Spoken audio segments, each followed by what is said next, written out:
महाराष्ट्रामध्ये मोहोळ तालुका असा आहे की जिथं 11 तास लोडशेडिंग आहे, 11 तास. आणि ह्या ग्रामीण भागामधला मोहोळ तालुक्यातल्या नदीकाठचा भाग फक्त 1 तास लाईट चालतो. आणि आमच्या मोहोळ शहरातला नरखेड फिटर म्हणून आहे, त्या नरखेड फिटरवर शेतीपंप आहे. त्या शेतीपंपाला 11 तास लोडशेडिंग आहे. संध्याकाळी 6 ते रात्री पहाटे 4 पर्यंत त्या ठिकाणी लाईट बंद राहते. गेल्या कालच्या 3 मार्चपासून ते आज तागायपर्यंत 6 ते 10 लोडशेडिंग होतं. पण आता काल 1 जूनपासून 6 ते पहाटे 4 पर्यंत लोडशेडिंग, अशा प्रकारचं सक्तीचं लोडशेडिंग या शासनानं, या कार्यालयानं या कायमस्वरूपी ग्रामीण भागावर शेतकऱ्यावर अन्याय करायचं ठरवलं. ही अन्यायकारक सक्तीची वसुली बंद करण्यासाठी आज मोहोळ शहरातील शेतकरी व महाराष्ट्र नवनिर्माण सेना व शिवसेना उद्धव बाळासाहेब ठाकरे गट ह्या सगळ्यांनी मिळून शेतकऱ्यांनी आम्ही या ठिकाणी कार्यालयाला निवेदन दिले.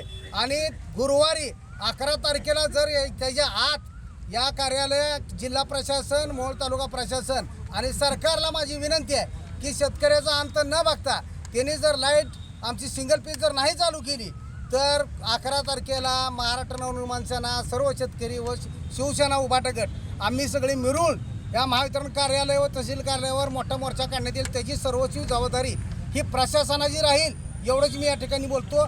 अशा जुलमी कार्यालय व जुलमी प्रशासन व राज्यकर्ते यांच्याविरोधात हा शेतकऱ्यांचा व सगळ्यांचा लढा आम्ही यशस्वीपणे लढणार आहोत, यांनी त्यांनी लक्षात ठेवावं, एवढंच मी या ठिकाणी बोलतो. कुठून कळाला महाराष्ट्रामध्ये त्यांच्याकडनं असं सांगण्यात येतं की नदी आपला जो कोयना प्रकल्प आहे त्या कोयना प्रकल्पामध्ये की पाणी संपले आणि 4 संच बंद पडले असे सांगतात. परंतु 70% मोहोळ तालुका हा त्या ठिकाणी चालू आहे. आणि अन्यायकारक ही बाकीच्या तालुक्यावर जी प्रकारे सक्तीची लोडशेडिंग आहे ही बंद करण्याची मागणी आम्ही करतो. आम्ही काही म्हणत नाही की आम्हाला 18 तास लाईट द्या, आमची मागणीच नाही.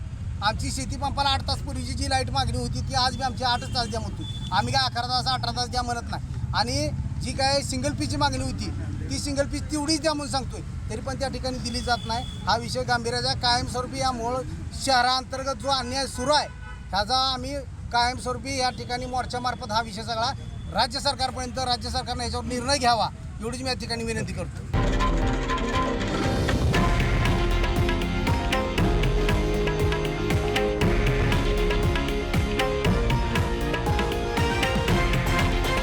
हे आहे देशातील नंबर 1 न्यूज नेटवर्क आणि आपण पाहत आहात TV9 मराठी, एकमेव.